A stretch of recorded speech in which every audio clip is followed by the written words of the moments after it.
noches a todos. Les habla una vez más su servidor Guillermo Huerta, miembro de la Primera Iglesia Bautista de Monterrey, cuyo templo está localizado en el cruce de las calles de Aramberri y Guerrero, allí frente al Mercado Juárez. El título de la meditación de hoy es Jesús y la Iglesia.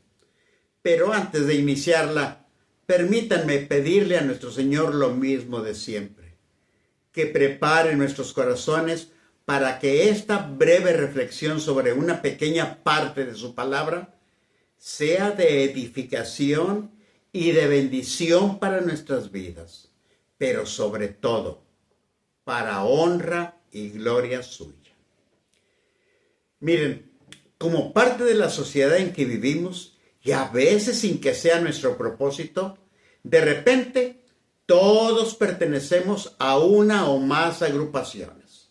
Llámese familia, vecindario, grupo escolar, equipo deportivo o de trabajo, asociación religiosa, partido político o algún otro tipo de agrupación que reúne gente con mismos ideales y mismos propósitos. Para empezar, a todos nos sucede que en el preciso momento en que ocurre nuestro nacimiento, inmediatamente somos dados de alta como miembros del núcleo social más antiguo que se conoce, que es la familia. El líder de esta agrupación generalmente es el padre. Él se encarga de cuidar y de proveer lo necesario para su esposa e hijos. Además, esta sociedad se caracteriza porque entre sus integrantes existe un lazo de unión que no se da en otras agrupaciones. Un lazo invisible llamado amor que los mantiene fuertemente unidos, que hace que cualquiera de ellos cuide y se preocupe por los otros e inclusive, ante circunstancias no deseadas, es capaz de defender o de dar la vida por alguno de sus integrantes. Esa característica de sentir amor por los demás no se da en ningún otro tipo de grupo de sociedad. En las grandes asociaciones, compañías o instituciones educativas, lo que mantiene unidos a sus integrantes puede ser un reglamento o un contrato laboral, etc. Así, por ejemplo, si los servicios de algún empleado ya no son necesarios para la empresa, para esa empresa para la cual labora, simple y sencillamente se habla con él. Se le rescinde el contrato y cuando bien le va, se le da el finiquito que le corresponde. Y aquella relación laboral que existía entre ambas partes se da por concluida.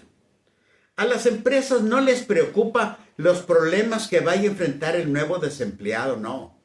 Los intereses particulares de los dueños o del consejo empresarial predominan sobre cualquier sentimiento que pudiera existir entre ellos y los trabajadores. En este tipo de asociaciones, el futuro de la empresa tiene prioridad sobre cualquier situación o sentimiento que pueda obstaculizar su éxito.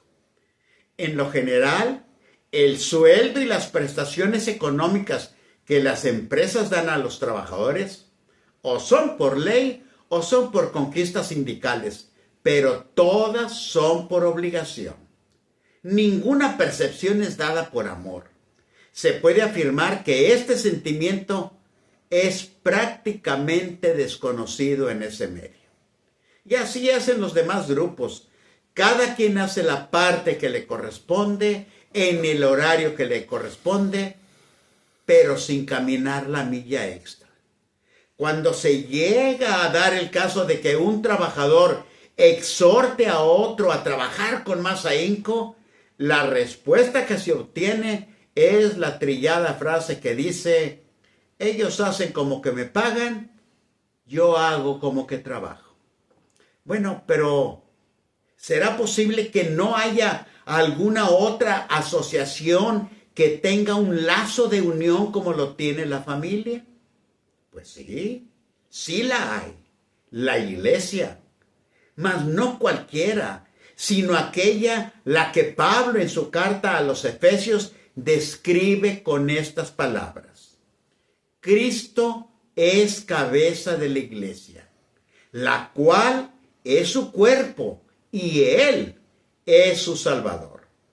Y esto mismo Pablo lo vuelve a confirmar casi con las mismas palabras en su carta a los Colosenses, a quienes les dice, y Él es la cabeza del cuerpo que es la iglesia. William Barclay, un estudioso del Nuevo Testamento, nos cuenta a través de una antigua leyenda lo que pudo haber pasado cuando Jesús volvió al cielo después de haber estado varias décadas en la tierra. Dice que todavía allá en el cielo se le seguían viendo las cicatrices de su pasión. Los ángeles que se habían dado cuenta de esas marcas en su físico estaban hablando con él y uno de ellos le dijo, Maestro, tienes que haber sufrido terriblemente por los humanos de allá abajo. Es verdad, les contestó Jesús. El ángel retomó la palabra y preguntó, ¿y ya saben todos cuánto los has amado y lo que has hecho por ellos? No, dijo Jesús, y agregó, todavía no. Hasta ahora solo lo saben unos pocos en Palestina. El ángel, queriendo saber algo más, preguntó, ¿y qué plan has hecho para que lo sepan todos? La respuesta de Jesús fue esta. Le he pedido a Pedro, a Santiago y a Juan y a unos cuantos más que dediquen sus vidas a hablarle a otros de mí. Y los otros se lo dirán a otros y así a otros, hasta que el último ser humano que habite en el último rincón de la tierra sepa lo que yo hice por ellos. El ángel, que sabía muy bien lo poco de fiar que somos los humanos, le dijo, está bien, maestro, pero ¿qué si Pedro, Santiago y Juan se olvidan? ¿O qué si no cumplen los de las generaciones siguientes? ¿Qué si allá abajo en el siglo XX la gente ya no va a seguir hablando de ti? Sería conveniente que elaboraras un plan B por aquello de las dudas. Con la seguridad que le caracteriza, Jesús respondió, pues no tengo ningún otro plan. Confío plenamente en ellos. Por lo tanto, hermanos y simpatizantes que nos están escuchando, si usted y yo somos partes de la iglesia y la iglesia es el cuerpo de Cristo, quiere decir que Jesús sigue contando con nosotros para que su nombre sea llevado a todas partes. Bien decía Pablo a los corintios en aquellos tiempos y a nosotros en el nuestro. ¿No sabéis que vuestros cuerpos son miembros de Cristo? Y esa cadena de unos a otros y a otros comenzó con los de la iglesia primitiva. Escuche lo que nos dicen algunos versículos de los capítulos 2 y 4 de Hechos. Los que habían creído estaban juntos y tenían en común todas las cosas y vendían sus propiedades y sus bienes y lo repartían a todos según la necesidad de cada uno. Y la multitud de los que habían creído era de un corazón y un alma. Y ninguno decía ser suyo propio nada de lo que poseía, sino que tenían todas las cosas en común. Y los apóstoles daban testimonio de la resurrección del Señor Jesús. Así que no había entre ellos ningún necesitado, porque todos los que poseían heredades o casas, las vendían y traían el precio de lo vendido y lo ponían a los pies de los apóstoles y se repartía a cada uno según su necesidad. Y cada día Dios añadía a la iglesia a los que habían de ser salvos. Como se puede ver, existía entre ellos una verdadera comunión fraternal. Es decir, se interesaban unos por otros, se cuidaban unos a otros. Y así, con los apóstoles dando testimonio de la resurrección de Jesús, las buenas nuevas de la salvación empezaban a pasar de una generación a otra. Bueno, y eso de que la iglesia es el cuerpo de Cristo y de que Él es la cabeza de la iglesia, ¿de dónde viene? ¿Quién hizo tal afirmación antes de que Pablo se lo dijera a los efesios, a los colosenses y a los corintios? La respuesta es simple. Jesús la dijo y Lucas la escribió en dos partes. La primera está en Hechos 8 del 1 al 3, donde narra que después de la muerte de Esteban, se desató una gran persecución contra la iglesia y que específicamente era Saulo quien asolaba la iglesia, pues entrando casa por casa arrastraba a hombres y a mujeres y los entregaba en la cárcel.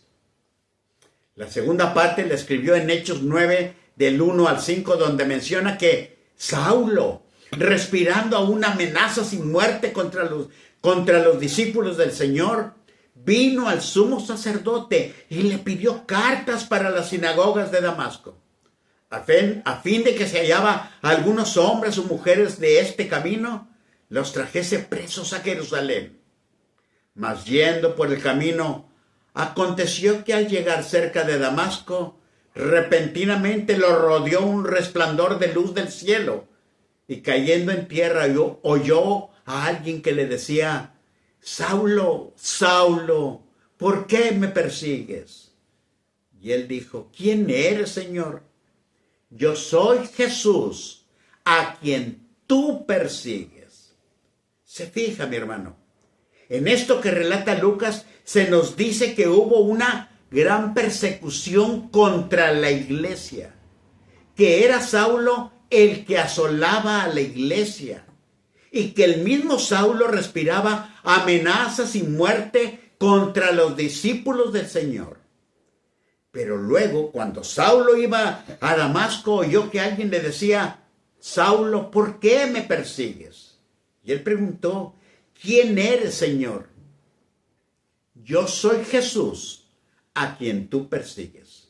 O sea, el hecho de que Saulo persiguiera y asolara a la iglesia y respirara amenazas y muerte contra los discípulos, sirvió para que Jesús le aclarara que era a él a quien perseguía. Con esto le estaba dando a entender a Saulo y a todo el mundo que perseguir a la iglesia o perseguir a sus discípulos o a uno de los suyos era lo mismo que perseguirlo a él. Por ello, Pablo pudo afirmar luego que Cristo es la cabeza de la iglesia y que nosotros, usted y yo, somos miembros de su cuerpo. Miembros de su cuerpo en quienes sigue confiando para que hablemos de él a otros y los que siguen a otros y así sucesivamente de acuerdo con su plan original. Por lo tanto, si la iglesia es el cuerpo de Cristo, esto implica que usted y yo, como miembros de ese cuerpo, es decir, somos sus manos que harán su obra redentora. Somos sus pies que irán por él a todas partes. Y somos su voz que seguirá proclamando a todo el mundo las buenas nuevas de la salvación.